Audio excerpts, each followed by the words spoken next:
So right away we get an indication that we're mixing Greek myth with Roman myth. Right? And if I get a chance, I'm sure I'll throw in a few other cultures as well.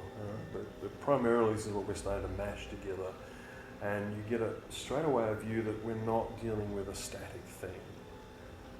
These are stories and archetypes and myths sort of articulate that live in full descriptional stories, full poems and epics. And each writer who articulated them wrote them differently and changed the rules. And so what we're really looking for as we go through it, and I'll read out different things here tonight, are overlapping lenses and where things kind of cohere. It's like if we all find out, we all agree in our experience one thing shows up a certain way, then that piece is a little bit more reliable than the other things. It might be groupthink, I don't know, but at least it's an organising principle. Right? And over time, that's what we get with these myths and stories. And I think the validity and the wisdom of them is that they keep getting repeated, and it's the pieces that really make sense, that really give us illumination, that give us empowerment in how to deal with ourselves, our relationships in life, to find it making more sense and to be richer. So those things that do that then keep getting passed on. So I do think there's a collective wisdom and inheritance, even as it's messy and subjective and intersubjective, so on. So Persephone. I was going to start with Pluto, but of course we start dealing with archetypes and they've got a different opinion. I'm like, but I had a good idea. I don't care about your idea, little boy. You said you wanted my help. Like, okay. So I've gone back to find some of the basics, some of the facts. So Persephone in Greek mythology is the queen of the underworld, the daughter of Zeus and Demeter. And Demeter is the goddess of the harvest and fertility of agriculture, of that vegetative and sort of fertile abundance at the material level. What grows that we eat. She was also called Kore, which means the maiden. And so it's that virginal, innocent, young girl aspect. In Roman mythology, she was Proserpina, and there was a dozen other names. But it relates to the Latin for, I can't say this necessarily properly, serpere, which means to crawl forward. I find that really interesting. As we hear the myth, you might remember that later on.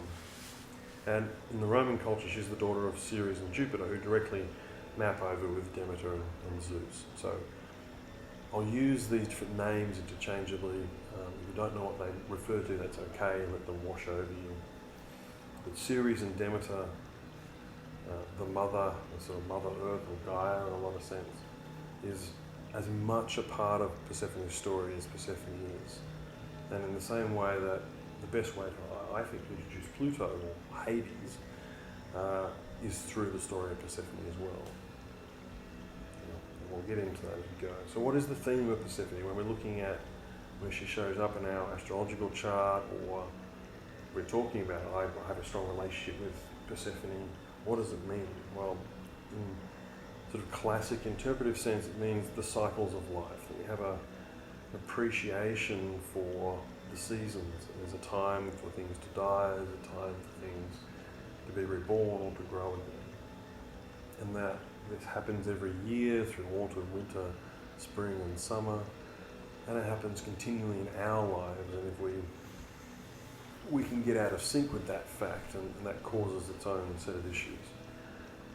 So birth, death and rebirth, that fertility and abundance at that level, and then being consumed in death and leading to rebirth. In that is also the idea of awakening. Persephone often represents the aspect of awakening, and it can be really painful. It can be a sudden rude shock, or it can be a gentle dawning, but get into as we hear about the myth of Persephone, the kind of awakening she goes through. Some people go to a view to try to map Persephone to another form of the triple moon goddess. It's a classic move, particularly in Wiccan circles, and you can make an argument for that. I think the core of the stories that get told about Persephone in the way I've experienced her myself is she is about a transformational journey. She isn't a static character or energy or fixed point. She is that journey from innocence, awakening into power, into knowledge, into the dealing with life and death in its own terms. And so it's that classic journey for the feminine parts of ourselves into their embodied maturity. So given that, when she's situated somewhere in our chart or in our life, what she's doing is asking us sort of where and how have we been hidden away, taken away or abused or not allowed to be ourselves. So where are we, that naive little girl who's been sheltered? And then he moves on to how do we get beyond it. That's sort of the essence of what it means for sum it up. So the actual myth.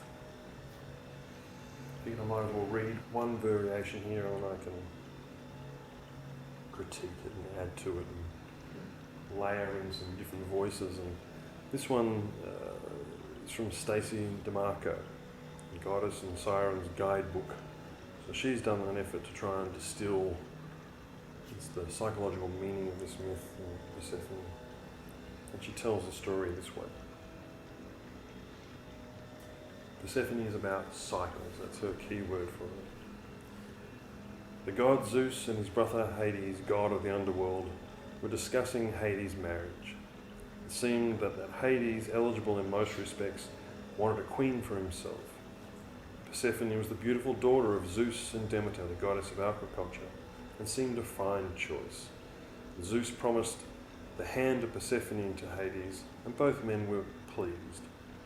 Unfortunately, Zeus forgot about his promise and neglected to inform any of the women.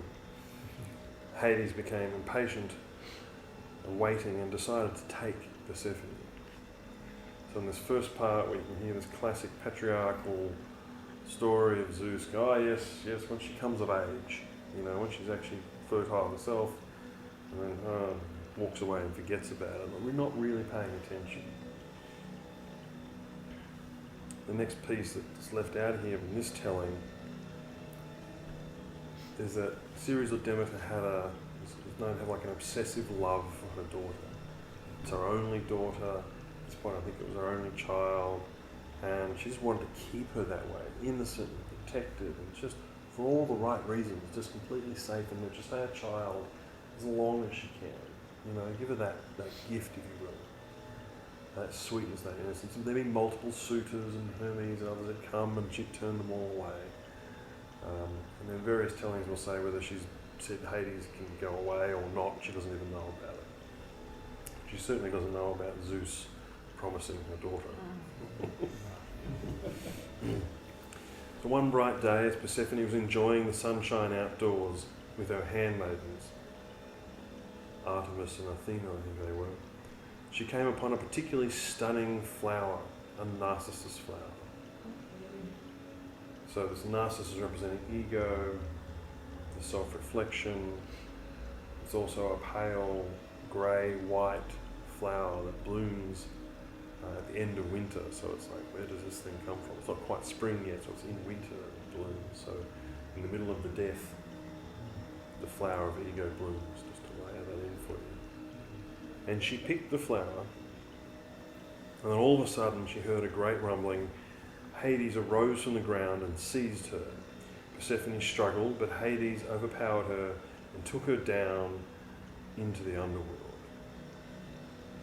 In various versions it's a field, or it's a volcano, or it's something that's a sudden rupture, suddenly being whisked away unawares. So Stacey continues. Only the goddess Hecate and the sun god Helios heard her screams. Hecate told Demeter what she had heard. Being a devoted and loving mother, Demeter frantically searched for her daughter, but to no avail. As she could think of nothing else besides her daughter, she began to neglect her role of grain giver and earth mother, and so the fields began to die. In other tellings, Ceres is scouring all the lands with Hecate's torches, and wherever she goes and doesn't find her daughter, she's pretty pissed, and so she basically curses them. My daughter's not here, you can't have any abundance in life either. And you can hear the vengeful mother, Mama Bear, out to protect and find. Soon the people began to starve, and they cried to Zeus to save them.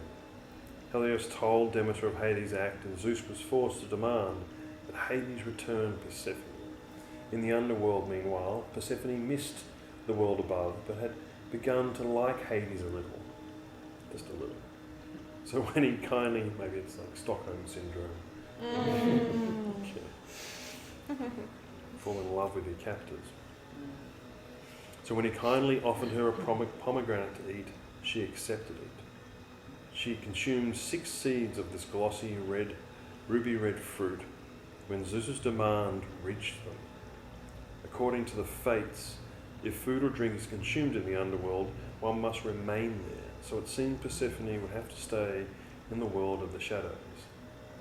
Zeus, however, came up with a compromise.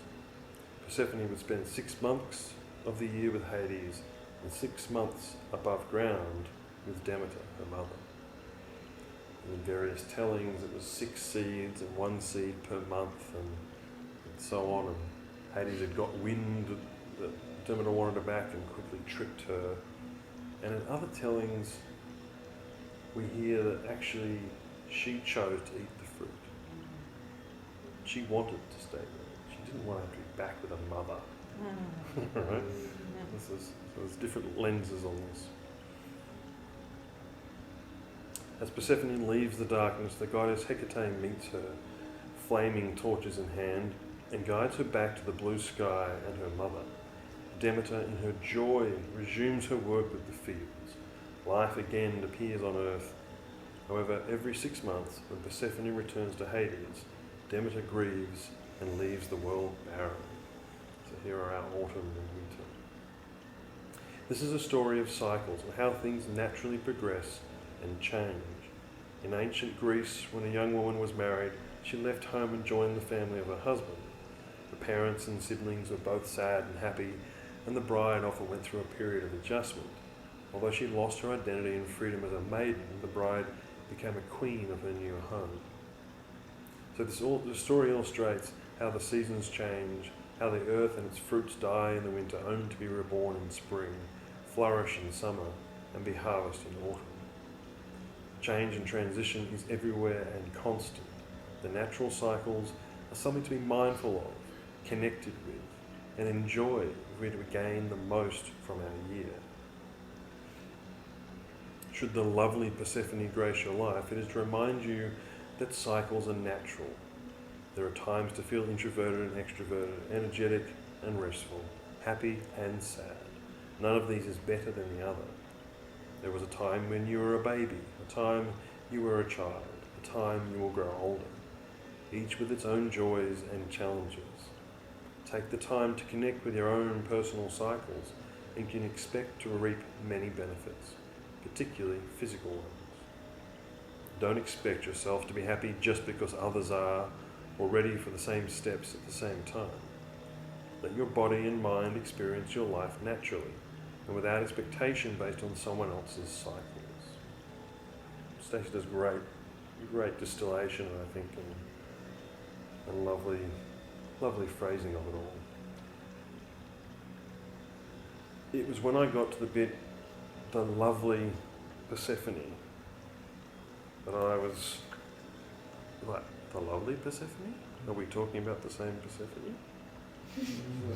Persephone I met's the queen of the underworld. She's like the queen of hell. So she welcomes the souls and hears their stories and doesn't let people back out. There's a tale of who she does, and I think it's one person. We'll get to that. It's only because of a very particular reason. So that story is actually really quite sweet. It speaks to the age of the time. By the time we get to the Roman end, it's the telling of the story is the rape of Persephone. So it wasn't the polite uncle or Hades just took away the now, pubescent daughter, but actually calling it what it was or what it is. At some level, it's a rape. It's a power abuse. It's a violation, and it would certainly feel that way to Demeter, the mother. The daughter's been stolen and taken, and so a lot of people wrestle with, rape. That's terrible, or is it fine? Glossing it over. So on one hand, we gloss over that being taken away, that being abused or taken against our will, or led into a darker space by somebody else. On the other hand, therefore we fail to actually deal with the reality of it. But, sometimes life takes you on those paths when you don't want to go there. That's right. You do get taken. You get taken. And for me, the layers of it's the ignorance about it. It's I got taken, but it's not too bad. It's fine. And the other one's like, no, there's actually a rape here. And then we get stuck. Some people get stuck at that. It's just terrible. Hades is evil. There's a victim there, and that's the end of the story. And then, well, actually, there's another layer to it. That to what degree did she choose it? To what degree did she get empowered by dealing with the ordeal? By actually transmuting the wounds of that horror and actually gaining strength and power from it. As unideal as it might be, it's very human.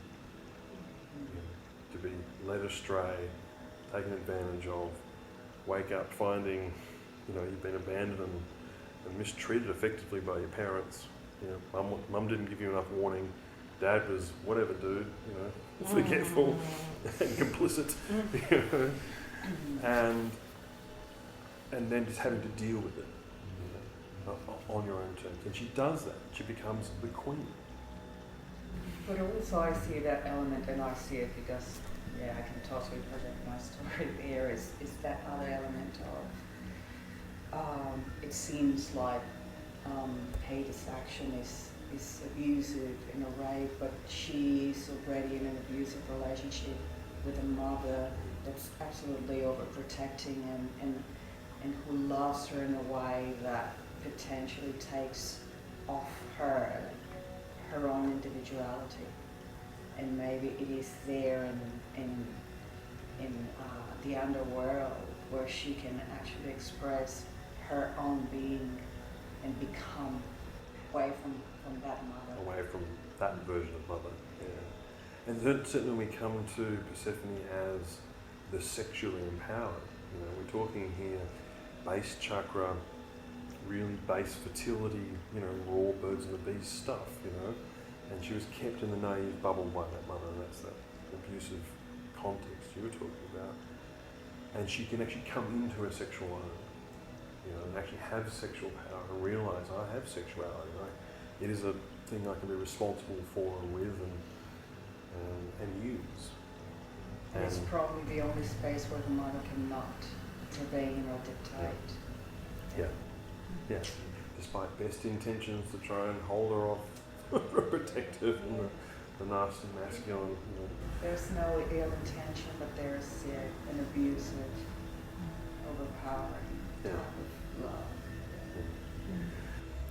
So there's other layers to this. The next one is each telling of the story is often it's told in the social cultural context of the time. And so by the time we had the Romans and their emphasis on the rape, some academics will say, and actually that was made really front and centre because it was representing the insertion of Christianity and sort of the decimation of the various goddess cults that were around that would honour the different aspects of the feminine, the embodied, and so on. And so there was this slant put on the Roman take of a lot of the myths that we received in response to that Christianity. The sort of one masculine patriarchal God coming in. And of course, the modern feminists will rewrite the myth that it wasn't rape at all. It was the young girl's choice to go off and go, I want to go with the bad boy. you know, I've got sexuality, let's get out of here.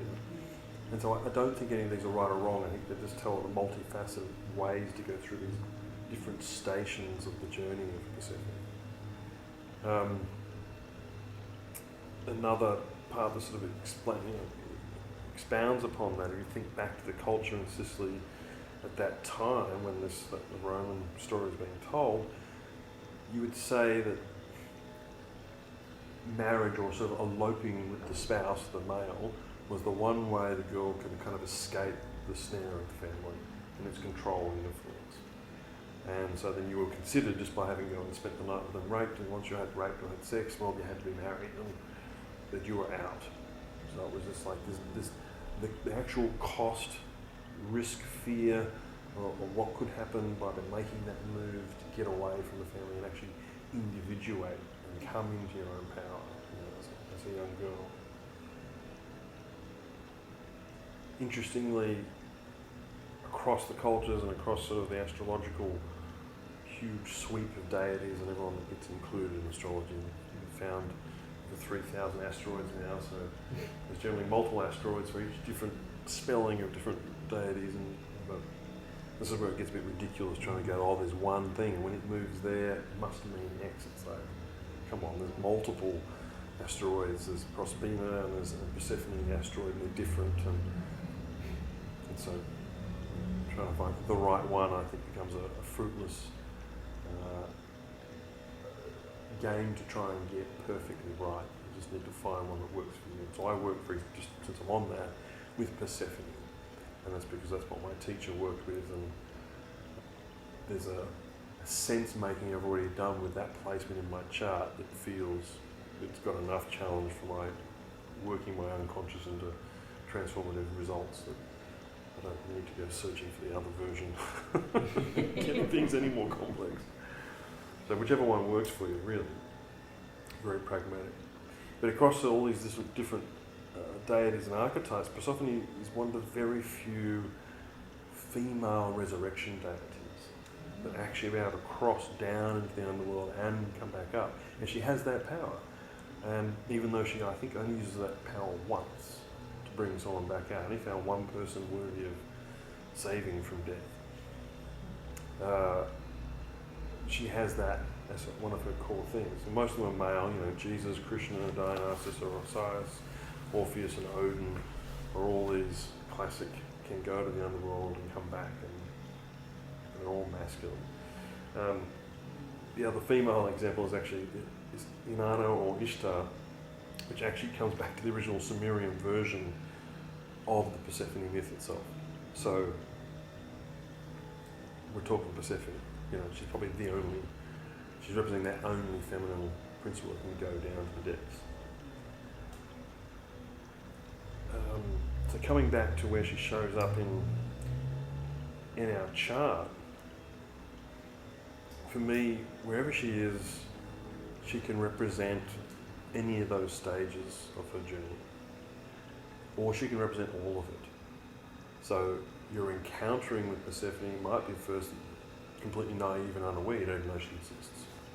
But as soon as you meet her, you go, oh, that explains so much, that yes, as a young child, I suffered this abuse, or this sort of careless, absent parenting, or sort of modern terms, helicopter mothers or parents these days. And then, I did get wished away by drugs or a cult or a schooling situation, or something else that took me and showed me the reality of sex and power and death and transformation, and I had to, through a rite of passage, come to my own power in it. She really asks us to look at, in whatever house or sign, those themes, that area of our life. Where are we being duped?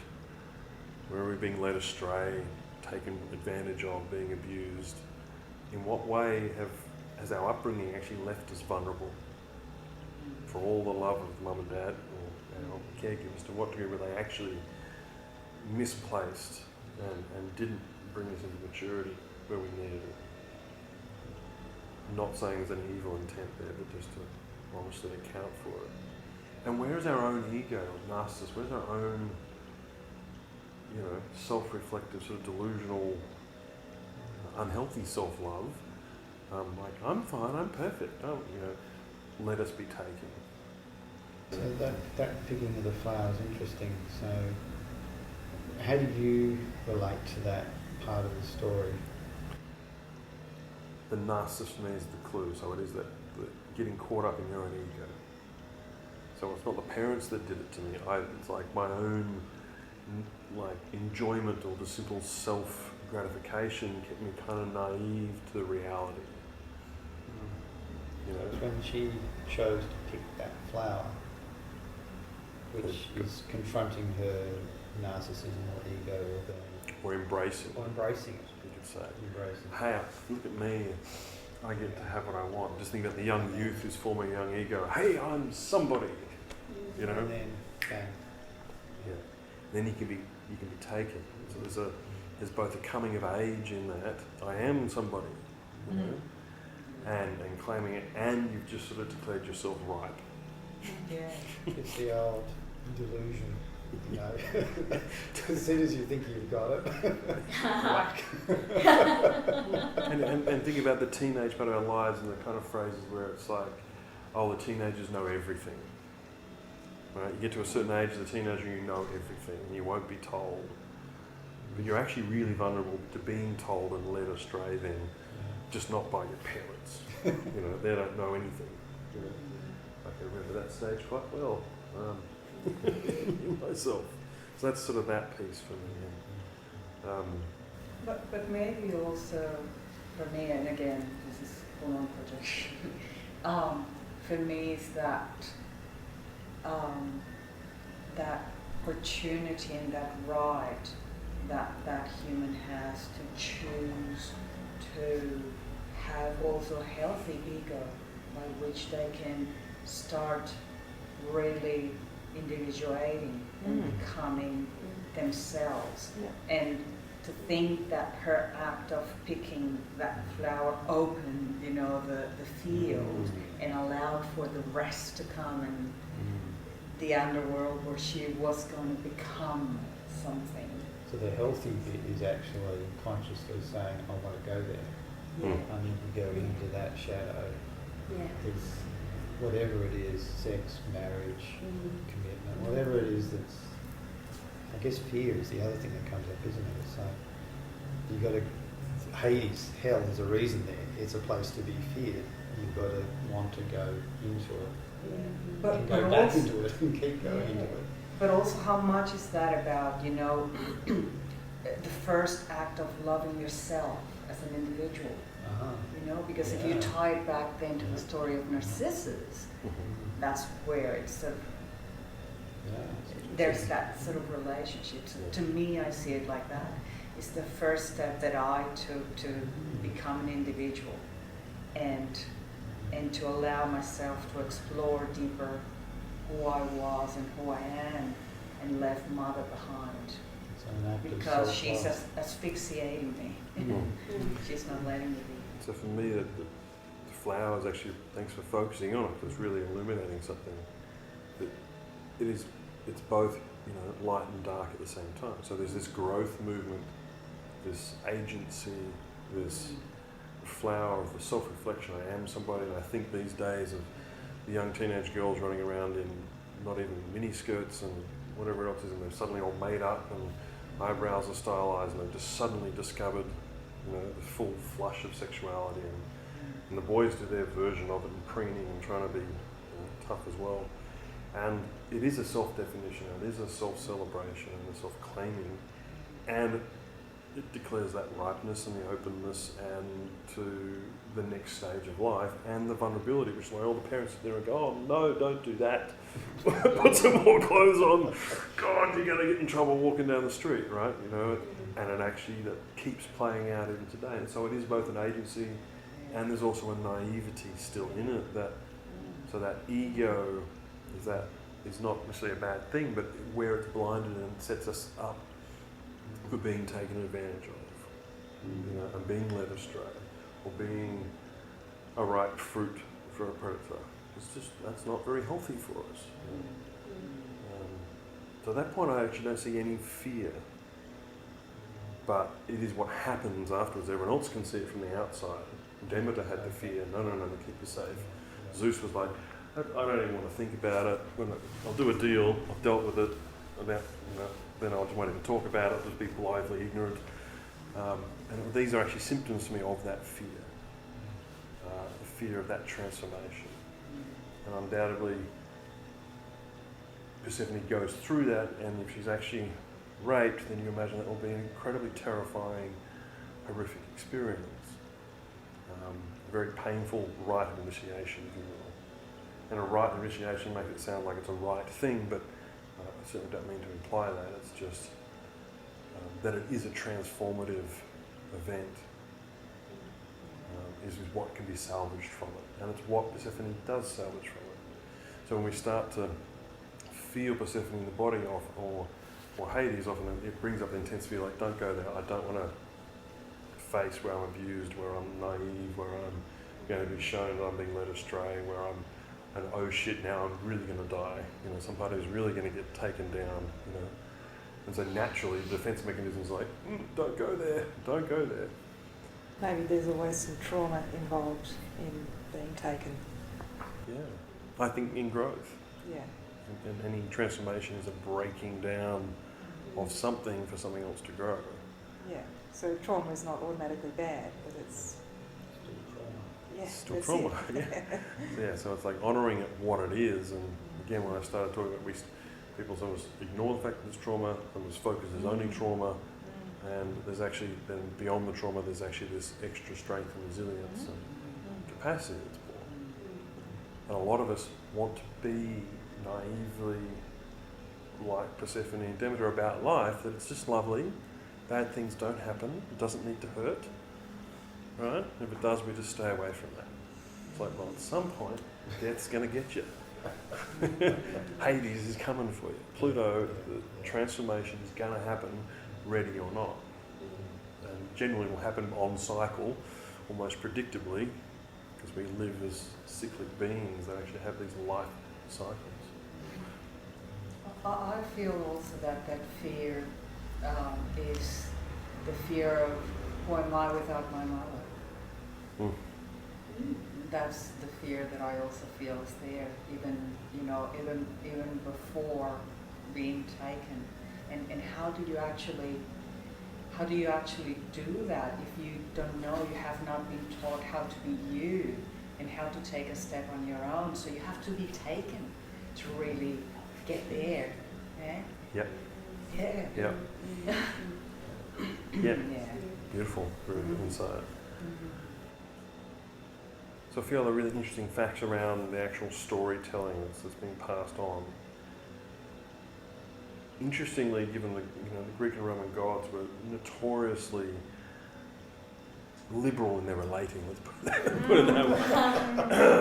Liberal or contravening of any human order. That was almost like the very demonstration of all the sins, the incest and rapes and so on, and infidelities, and it's like it's days of our lives writ large.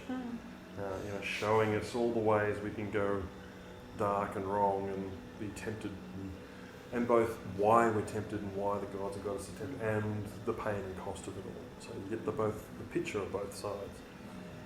And within that, Persephone and Hades and their marriage, if you will, is actually remarkably stable. They're actually a committed partnership. And there's one story of Hades getting a wandering eye and fancying someone called Minth. So Persephone turned it into a plant called mint. And that put the end to that. So the Queen of the Underworld has that much power. She gets to keep her man, and they have fidelity. So the deeper lesson at this stage for me is that, in an actual committed, ongoing relationship, there has to be this reckoning with sex and death and power and transformation. Each of them have to be powerful, and it has to be present. If you haven't got the sex sorted out, and if you haven't got the power sorted out, and if you can't allow death to keep happening, then you're not going to end up staying together. So ironically, here we are down in the depths of hell, and we're getting probably the best lesson about how to manifest the Christian ideal of that committed ongoing partnership. So I couldn't resist. The walls are shaking. Yeah. Cheaply enjoy that. So Well, it's that, very interesting because, you know, the death to Christ, he has to go, you know, for 3 days down to hell yeah. to actually be recognized, to get into that marriage of self Yeah. with the big self. Mm. And seeing that, so there's these motifs, this archetypal pattern that keep replaying. We do need to come into terms with death. And Mary Magdalene is the one that discovers him and is actually the one who sees him afterwards. So we'll digress into other archetypes and we'll get to Mary and Jesus another time. But the parallels are there. So this piece where Persephone chose to stay. If you think about it, some of the tellings, it's, well, she's become a queen. She gets to own her sex. She's got a throne and power. She's got this amazing role to perform that gives her meaning and purpose, where she is receiving all the souls as they die and hearing their stories and hearing all of the appeals for why they should be let back out, or if they want to make such an appeal. And so she famously hears all these and loves actually compassionately welcoming them to the underworld and showing them its mysteries. But there was actually one, and I've referenced it a couple of times, there was one person who was let back out in her watch in the archetypal mythic tales, and it's because Orpheus, with his beautiful music, and Orpheus is the masculine creative genius, its ability to then sort of cast word spells through music and poetry. He lost his wife and he was so sad that he made a particular appeal from the land of the living, and she was moved by his enchanting music and let the wife out. But it's the it's the only time, and it was kind of like he did have an exceptional magical skill, right? Other than that, she was obviously, she's described someone else as the Iron Queen. It was like, oh, you're dead. I'm the one who's going to explain it to you. I'll hear your story. I'll be the feminine receiving and compassionate, but compassionately no.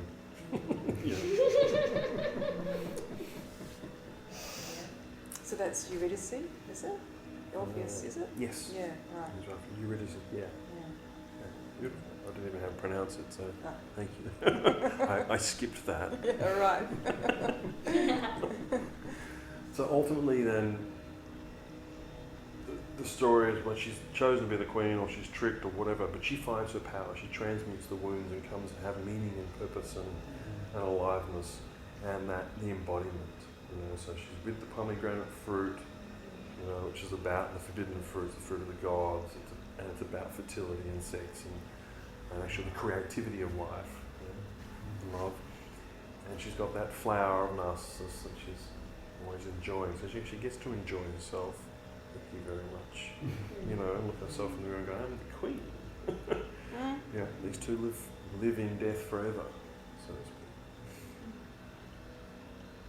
But whatever the arrangement was, Zeus came to a deal. There's various tellings of who got down into the underworld to sort it all out. But that she would come back up for spring, so about 6 months, and she'll be with Demeter, and she is that source of abundance. So it is clearly saying our death feeds our rebirth. So we need our winter, we need our composting, we need to go through the fear and face the horror, the trauma, process it and transmute it to actually get new growth. And otherwise we are naive or stagnant or stale and we're subject to the whims of others. So there's a lot more I go into about the astrology by house, where Persephone might look slightly different or raise slightly different questions, but I think we've really gone into the journey quite a bit. Anything else to say about that? Yeah, I mean, you could say it's like a cycle into depression, but it doesn't sound like depression in that storytelling. Well, it could be. So that would be like a modern way. So these are lenses that give us, broad brushstrokes. I've heard it referred to as fuzzy logic. It allows us to then project our personal story into it to see what wisdom there might be. I'm here. So I'm down in a depressive depth. I've been taken advantage of. I feel a victim. But there's also like, for the growth to happen on the way out, there's like a coming to an understanding and then figuring out, well, okay, now what do I do differently? How do I come back out and create more growth from that before I then go back into that cycle? Yeah. As opposed to, oh, here I am again, same old place, same old stuff, which is more stagnant. Yep. That feels like there's, like there's a reality check. Yes, I got taken advantage of. I understand it better now. I've individuated a little bit better.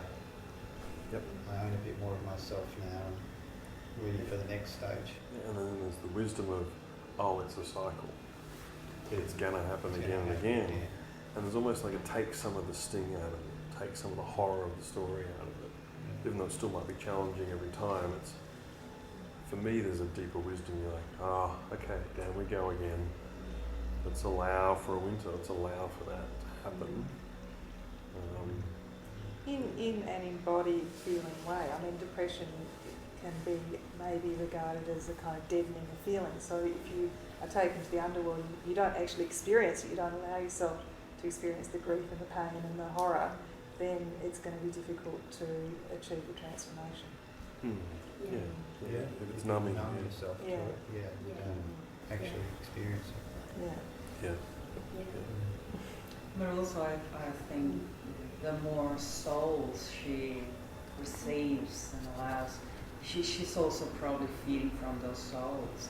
So every time that she comes out again, she's a different one because she's probably vicariously grown out of the material of the new souls that she's receiving. That's just awesome. No? How I feel actually.